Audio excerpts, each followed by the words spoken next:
hi friends इनके என்ன பார்க்க போறோம்னா ஹோட்டல் ஸ்டைல்ல பூரி மசாலா எப்படி செய்யணும்னு பாப்போம் வீடியோக்குள்ள போகலாம்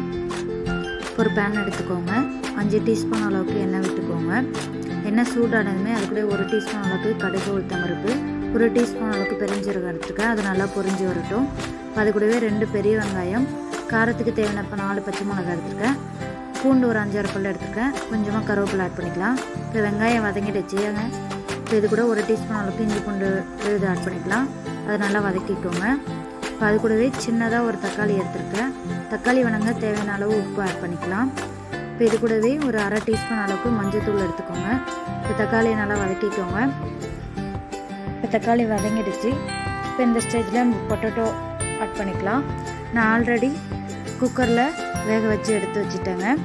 2 உருளைக்கிழங்கு எடுத்துருக்கேன் சின்ன சின்னதாக கட் பண்ணி அதையும் இது கூட ஆட் பண்ணிக்கலாம்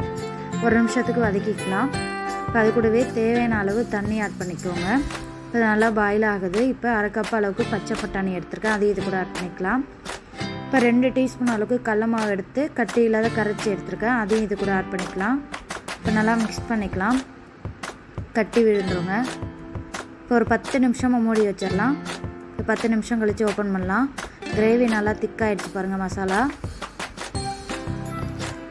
பூரி நல்லா மசாலா ஆயிடுச்சுங்க உங்களுக்கு இன்னும் வேணும்னா கூட நீங்கள் கொதிக்க விடுங்க எனக்கு இந்த ஸ்டேஜ் போதுன்ட்டு நான் இப்போ ஸ்டவ்வை ஆஃப் பண்ணிடலாம் இப்போ கொத்தமல்லி இது கூட ஆட் பண்ணிக்கலாங்க அவ்வளோதாங்க ரொம்ப ஈஸியான மெத்தடில்